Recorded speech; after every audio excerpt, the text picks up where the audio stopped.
Bendecidos, bendecidos y bendecidos por siempre. Y no solo bendecidos, sino también gozosos, felices. El reino es una dicha, una felicidad. El reino es una fiesta continua, una fiesta en el espíritu, donde por más que se encuentre uno en momentos un poco incómodos, pero allá en nuestro espíritu hay una dicha permanente. Por eso es que en el reino ya no hay llantos, no hay dolor, no hay angustia, no hay pesares, no hay tristeza, porque el reino de Dios internado en nuestro espíritu convierte nuestra vida en una permanente felicidad, en una dicha. Bien, vamos a tratar en esta oportunidad que Dios nos da, o más bien a responder algunas preguntas que nos han enviado a través de la palabra. Y pues yo, como siempre, no me cansaré de recomendarles que nada de lo que se escuche en ninguna parte, ni a través de mí ni de nadie, se coma entero, sino que pueda ir a las escrituras para que sea desmenuzado, que usted sea edificado a través de la palabra. Por eso aquí damos los temas, son como inicios, luces, para que usted sea inquietado a ir a las escrituras, a indagarlas de una forma más profunda. Vamos a comenzar a tratar algunos temas ya más profundos, a comenzar a destapar a Cristo de una forma más profunda, porque ya hemos hablado de algunos temas en los cuales usted ha comenzado a entender cositas, y vamos a ir tratando, comenzar a profundizar un poquito más para que podamos entender mejor las escrituras, pero siempre recomendándoles ese espíritu bereano de profundizar, de indagar, de escudriñar, de meditar en ellas para ser ejercitados, edificados a la medida de nuestro Cristo. Así de que vamos a dar inicio, mis amados, bendecidos en nuestro Cristo, a esta serie de preguntas que nos han hecho. Tenemos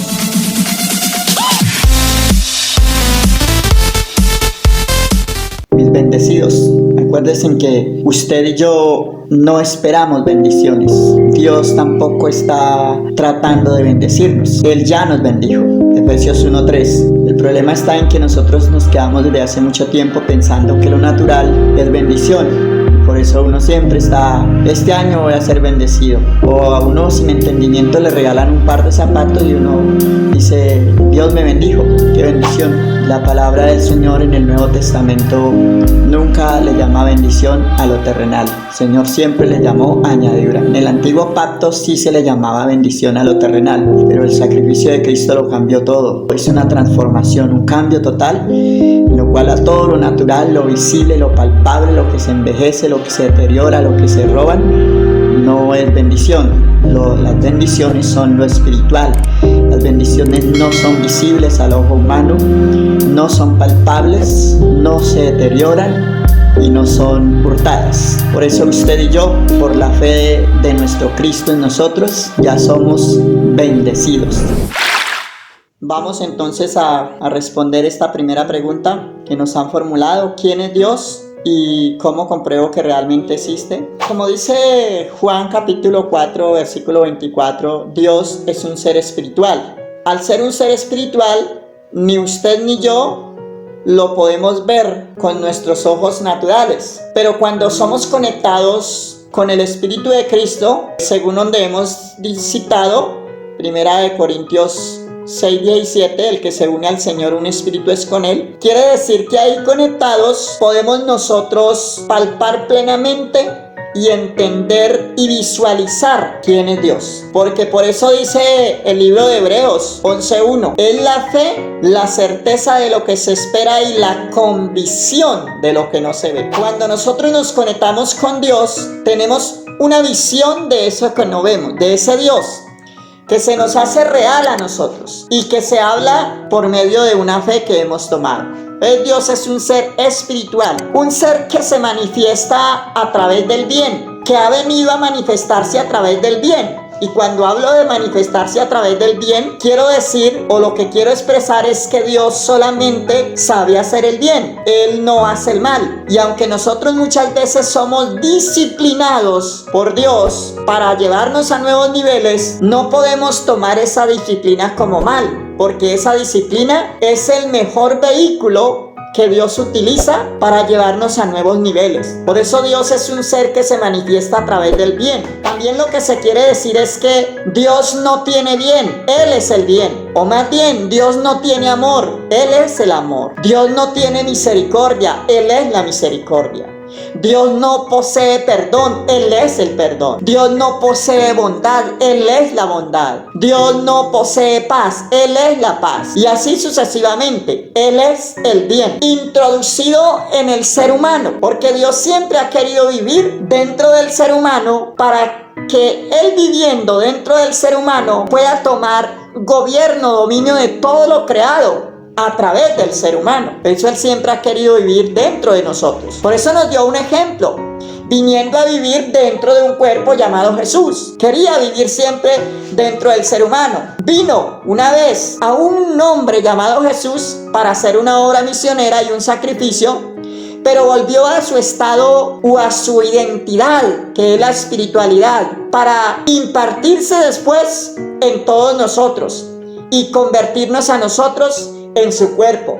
Por eso la Biblia en algunas partes habla de los ojos de Dios, las manos de Dios.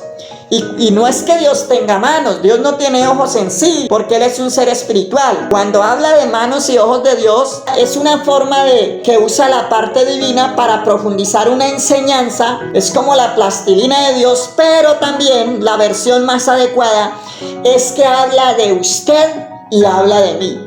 Porque cuando Cristo muere, su espíritu vuelve para internarse en nosotros. Quiere decir que nosotros ahora somos el cuerpo de Dios. Dice la Biblia en Efesios, somos el cuerpo de Cristo. Y si somos el cuerpo de Cristo, pues obviamente ahí sí somos los ojos de Dios, las manos de Dios.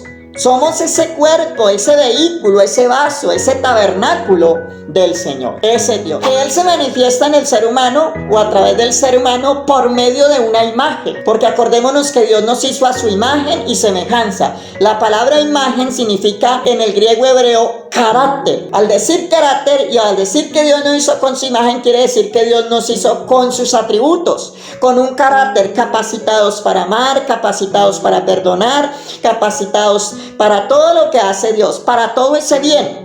Perdimos ese bien por lo que ya sabemos, pero que ahora en Cristo lo recuperamos de nuevo. Tenemos una recuperación. Por eso Dios obra a través del bien en nosotros. ¿Para qué a través de nosotros? Para beneficio de lo creado. Dice por ejemplo Efesios capítulo 4 versículo 12, que es para beneficio de la iglesia. El Salmo capítulo 16 versículo 2 dice que Dios obra por el bien. O sea, daba a entender el salmista que Dios, es como si él dijera, Dios solamente sabía hacer el bien, Dios no sabía hacer el mal, Él solamente sabía hacer el bien. Y dice la palabra en el libro de Colosenses capítulo 2 versículo 9, dice, porque en Él, en Cristo, habita corporalmente toda la deidad o toda la plenitud de la deidad. Y vosotros estáis completos en Él, que es la cabeza, porque en Cristo colocaron, dice que en Cristo fueron colocadas todas las cosas, tanto las que están en los cielos como las que están en la tierra. Por eso cuando usted y yo llegamos a un entendimiento, ya no pedimos las promesas del antiguo pacto, ya no las pedimos, porque todas las promesas que Dios hizo en el antiguo pacto tuvieron su cumplimiento en Cristo. Todo lo que Dios nos prometió que nos iba a dar, las posiciones donde nos iba a llevar, donde nos iba a colocar, lo que nos iba a dar, todo se cumplió en el sacrificio de Cristo. Por eso usted y yo, si entendemos, ya no volvemos a orar, Señor, que descienda la paz, que venga porque ya todo nos fue dado a través del sacrificio de Cristo. ¿Ves por qué? Porque Dios siempre ha querido vivir en el ser humano y lo ha logrado a través de una fe que ha depositado en usted y en mí. Por eso, por una fe que hemos obtenido de parte de Dios, no la natural, porque la natural no alcanza para creer en la obra de Cristo. La natural no alcanza para creer en el sacrificio perfecto de Cristo y por eso hacemos muchas cosas para cooperar Para poder que Dios nos dé algo, tenemos que hacer sacrificios para doblegar su corazón y que Él nos dé, porque nos falta la fe de Cristo. Con la fe de Cristo se reposa, se modela a Cristo, que es lo que nos mandaron a hacer, a modelar a Cristo. Porque la obra más perfecta o la mejor forma de predicar a Cristo no es por milagros, ni por sanidades, ni por campañas, ni por prédicas hermosas, ni por estudios, ni por instituto, ni por teología, ni por nada de eso. No es, se hace, no es malo, se hace, pero no es la mejor forma.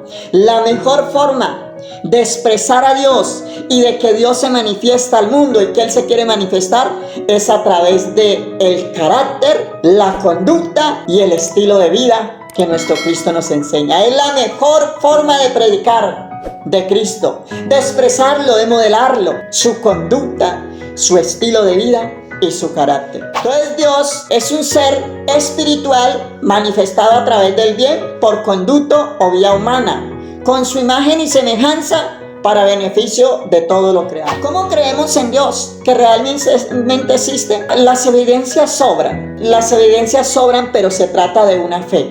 Se trata de, por medio de la fe, creer en la obra y creer en ese Dios existente. Mas sin embargo, yo me atrevo a decir algo que quizá puede que no sea muy entendible para algunos, pero en el mundo, todos los seres humanos que vinimos a esta tierra, vinimos con una intuición de creer en un Dios.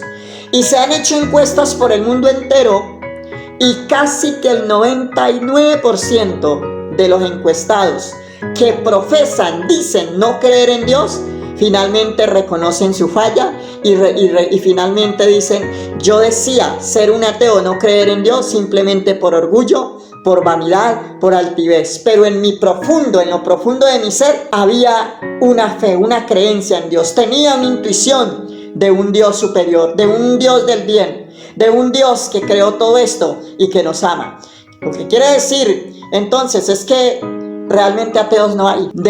Profesar ser ateo es cuestión de un orgullo, de una altivez, de un falta de bajar la cerviz. Porque siempre una persona que reconoce a Dios lo lleva a bajar la cerviz, a portarse con un carácter humilde, sencillo y de nobleza. Entonces, como muchos no somos capaces, entonces profesamos no creer en Dios, pero allá en lo profundo creemos en ese Dios. Por eso me atrevo a decir que no hay ateos. La segunda pregunta que nos han enviado o hecho es: ¿quién es el diablo? Una de las definiciones de quién es el diablo es que el diablo también es un ser espiritual que no posee cuerpo físico y que, al contrario de Dios que se manifiesta en el bien, el diablo se manifiesta es a través del mal. Todo lo que es mal, eso es su deleite. Esa es la área donde él se manifiesta, por el mal. Por vía humana también siempre ha querido usar el ser humano para manifestarse a través de él. Lo contrario de Dios, que se manifiesta a través del ser humano para bien de la humanidad, de la iglesia, de Dios. El diablo se manifiesta a través del ser humano es para perjuicio. La Biblia habla en el libro de Ezequiel capítulo 28 versículo 12 al 19 de quién era. Está hablando acerca del rey de Tiro, que simboliza en este contexto el diablo. Ahí nos damos cuenta de que era un querubín hermoso, lleno de gloria, de muchas cosas. Pero a causa de su hermosura se desvió y se rebeló contra Dios. Entonces, el rebelarse contra Dios, este ser, que era un ángel especial, se convierte en lo que es hoy en día o le llamamos diablo. Es un ser espiritual manifestado a través del mal por vía humana para perjuicio de todo lo creado.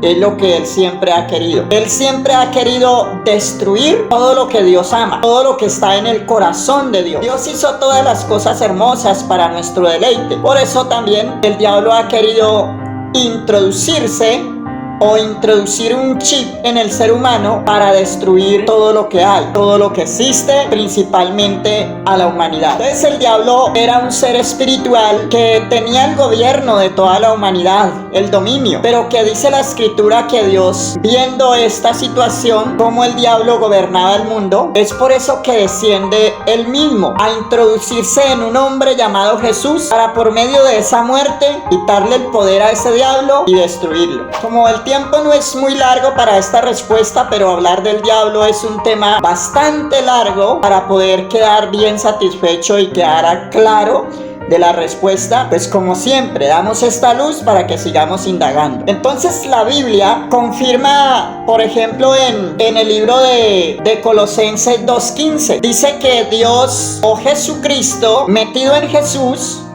despojó a todas las potestades, incluyendo el diablo, todo el dominio que ellos tenían, porque él tenía una influencia y tenía un poder. Los exhibió públicamente, triunfando sobre ellos en la cruz. Pero tenemos que nosotros internarnos allá, en ese mar espiritual de Dios, en ese océano, para entender la diferencia tan grande que tiene la escritura cuando habla de diablo antes de la muerte de Cristo, hablar del diablo después de la muerte de Cristo. Porque después de la muerte de Cristo el diablo, la escritura habla en varias partes del diablo, y si uno no tiene la mente de Cristo, pues uno vea el diablo. Entonces la escritura se contradice, porque en unas partes dice que fue vencido, destruido, en otras partes está diciendo que está como león rugiente. Por ejemplo, en 1 de Pedro 5:8 habla que el diablo anda como león rugiente buscando a quien devorar, y eso es después de la muerte de Cristo. En Santiago capítulo 4 versículo 7 habla de resistir al diablo y él huirá de vosotros.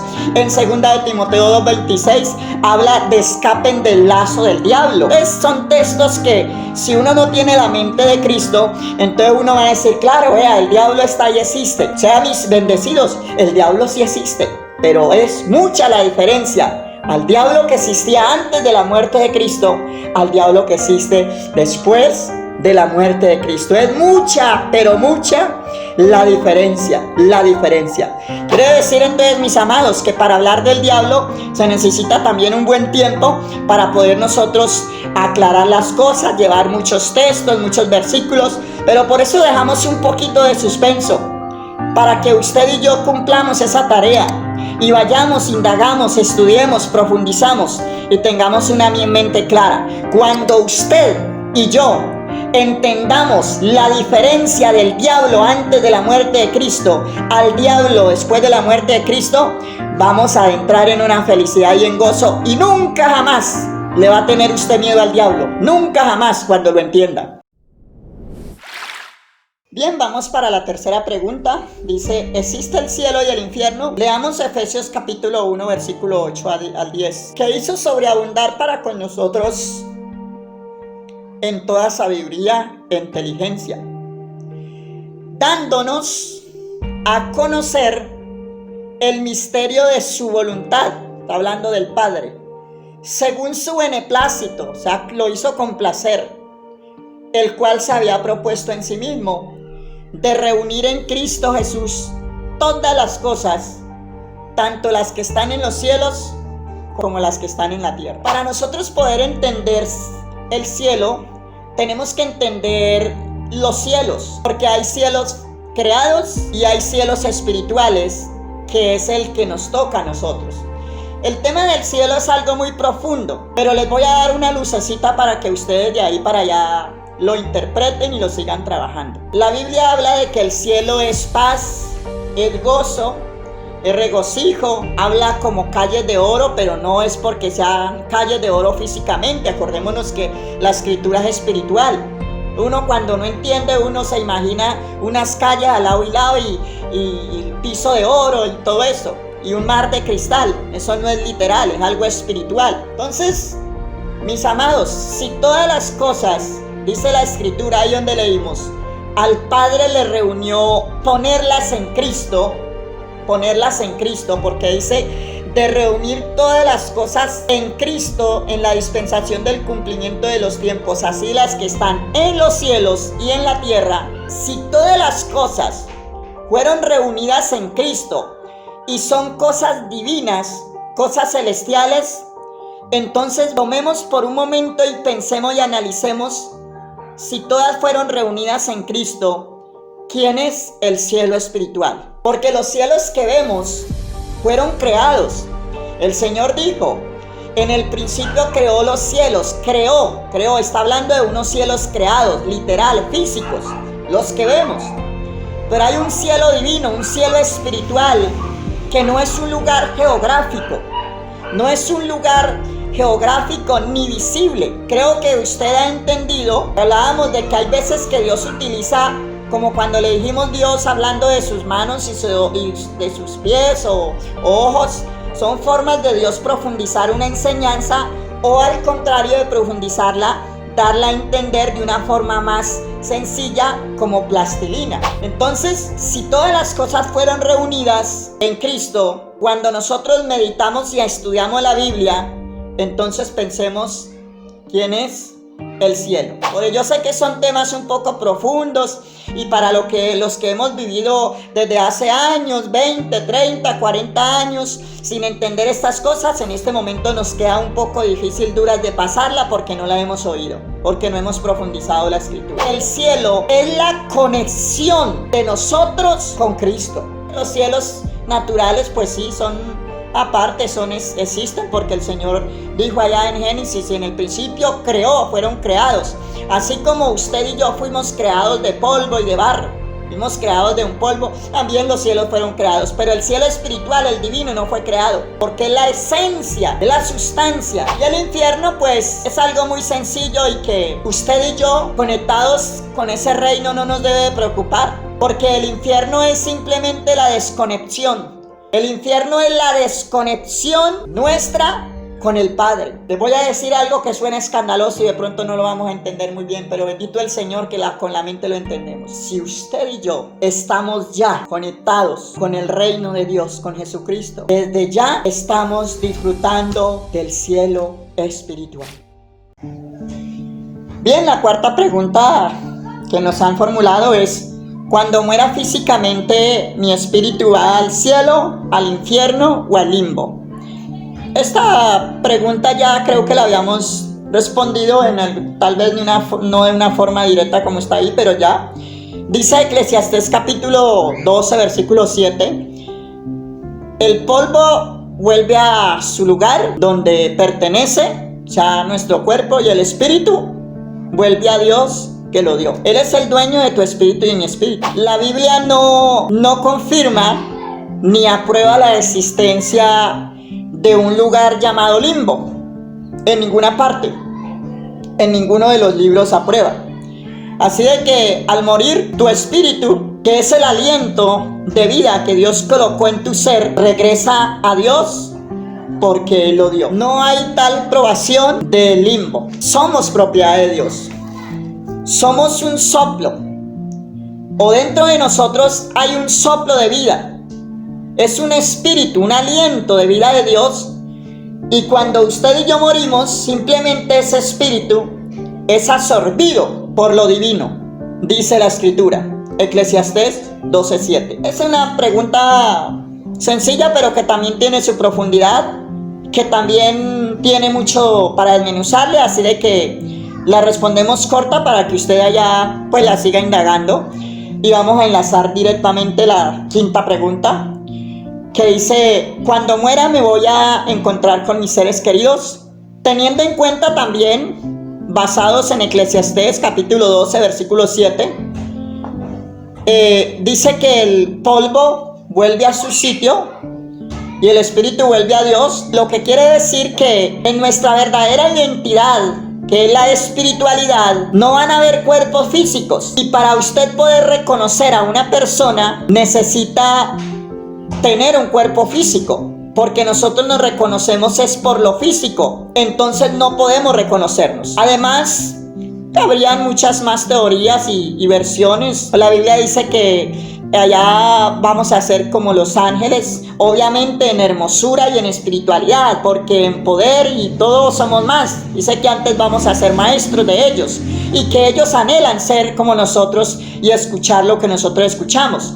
para que usted no se deje decir ángel. Usted, si tiene el poder de Cristo, usted es más que un ángel. La Biblia lo dice, hay muchas partes, sobre todo en Hebreos, habla de la superioridad suya frente a un ángel. Lo más probable es de que no vamos a reconocernos, porque vamos a entrar en una línea espiritual, en un área espiritual divina de seres unidos, de un todos vamos a estar a un mismo nivel, y no habla la escritura de si nos vamos a reconocer, y porque obviamente por lógica nosotros para reconocernos tenemos que tener un cuerpo, porque los espíritus no tienen cuerpo para poderlo reconocer. Igual, como dice allá en Deuteronomio, las cosas secretas le pertenecen a Dios. Además, también la escritura dice en Corintios que cosas que ojo no vio, ni oído oyó, ni han estado en corazón de hombre, son las que Dios tiene preparadas para los que le aman. Hay cosas que Dios se las reserva para darnos una mayor sorpresa. Pero yo, en mi concepto y por lo que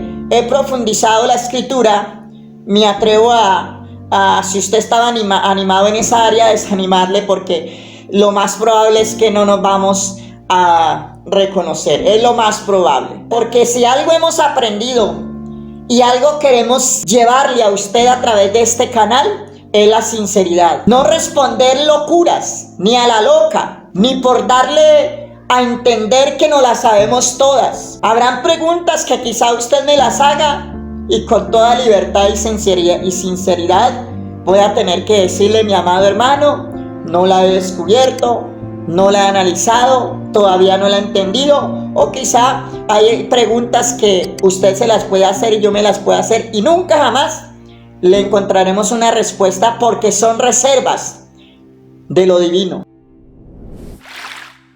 Estas preguntas aquí junticas tuvieron como una unidad, ¿no? Se podían haber unido en una sola, porque van como enlazadas.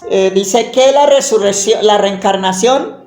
¿Es posible que mi espíritu reencarne en otro cuerpo? Según las escrituras, que son las que nosotros estudiamos, la Biblia no habla de reencarnación, habla de resurrección, no de reencarnación. Ahí en Eclesiastés 12:7 dice que el cuerpo vuelve al polvo y el espíritu es absorbido por Dios, pero no aprueba una reencarnación. El espíritu no tiene acceso a otro lugar, sino que es absorbido por Dios.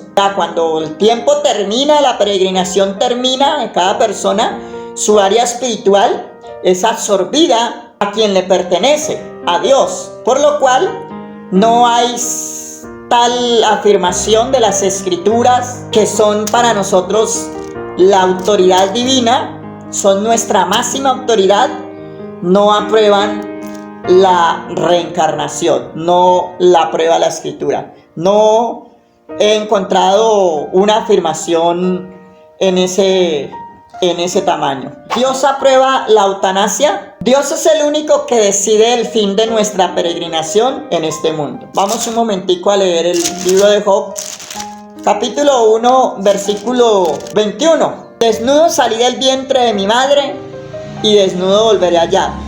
Jehová dio y Jehová quitó. Está hablando de Dios. Sea el nombre bendito para siempre. Entonces, cuando uno estudia la escritura, no solamente ese texto, sino muchos más, que pues ya sabemos por el tiempo, uno llega al entendimiento de que el único que tiene potestad para quitar o poner la vida es Dios. Él es el dueño de la vida, lo cual las escrituras no afirman, no confirman el estado de quitarle a alguien la vida, al menos en este tiempo. En el antiguo pacto era diferente. Dios daba órdenes a las personas para destruir personas o pueblos enteros que lo único que hacían era destruir la fe y desviar el camino que Dios le había trazado a su pueblo. Pero ya después del sacrificio de la obra de Cristo, todo ha cambiado. Y el único que tiene el poder para decidir el fin de la peregrinación nuestra es Dios. Y Él tiene su forma, su medio, pero no es a través de una decisión humana. Y la última pregunta: ¿cómo logro sentir tranquilidad al saber que un día voy a morir? La fe es un vehículo poderoso que Dios nos ha entregado. La fe de Cristo, porque la fe natural no no tiene mucha función ni poder. La fe natural solamente alcanza para ciertas cosas. Es limitada, es pobre, es raquítica. Pero la fe de Cristo en nosotros es poderosa. Y esa fe nos lleva a creer y a visionar lo espiritual. Y cuando usted y yo visionamos, porque dice que la fe es la certeza de lo que se espera, pero dice la convicción de lo que no se ve. Cuando usted y yo visionamos lo que no vemos con estos ojos naturales, que se visionan por medio de una fe espiritual de Cristo, entonces nos convertimos en personas que tenemos una tranquilidad impresionante, y que esa tranquilidad y esa fe y esa visión hace que huya todo temor de nosotros, y que esperamos ese día de la muerte física con toda serenidad, con toda tranquilidad, y es más, hasta con gozo, teniendo en cuenta que las Escrituras en varias partes nos dan a entender que para nosotros los que portamos este estuche, este vaso de barro, es mejor el día del fin que el día del comienzo. Dijo por allá en Eclesiastés 12:1, creo. Es mejor el día de la muerte que el día del nacimiento. Y el apóstol Pablo lo afirmaba también diciendo: quisiera estar allá, lo cual es muchísimo mejor, hablaba de un término espiritual ya fuera de ese cuerpo. Entonces, cuando nosotros visionamos lo espiritual, o sea, no es que lo visionemos sin haberlo escuchado, es que la Escritura nos hace un panorama visionario. Es la Escritura quien nos hace un panorama espiritual, por el cual creemos en lo que Dios nos ha otorgado. Por ese panorama, porque si no estudiamos la Escritura, pues no vamos a visionar nada, porque cuando usted le hablan de una finca hermosa, usted la visiona en su mente, hace un cuadro, una imaginación de ese lugar. Lo mismo somos nosotros. Todas estas riquezas que la Biblia nos habla, ya las visionamos en nuestra mente, la cual hace que nosotros vivamos tranquilos. ¿Sí? En Eclesiastés 7:1 dice: mejor es el día de la muerte que el día del nacimiento. Nunca dejaré de repetir esto: no espere las promesas del antiguo pacto, disfrútelas, vívalas, porque en Cristo fueron cumplidas todas. Mis bendecidos, es para nosotros un regocijo, un gozo de poder llegarles hasta sus vidas con este vaso. Acuérdense que el que llega a sus vidas no soy yo, porque este es un vaso, pero el que llega es Cristo, a través de esa bebida espiritual, para que tú y yo nos formemos, nos capacitemos y lleguemos a la medida, a la estatura, a la plenitud de un varón perfecto, a la medida de nuestro Cristo, a la medida de ese Cristo maravilloso, donde está puesto todo. Hablar de Cristo y tener a Cristo es hablar de todo y tenerlo todo. Si usted y yo estamos en Cristo, lo tenemos todo. Y todo es todo. Mis bendecidos, felices días para ustedes, creciendo en ese desarrollo espiritual, en esa vida espiritual. Muchas gracias por ustedes entendernos y por comenzar a modelar a ese Cristo. Bendecidos en Cristo.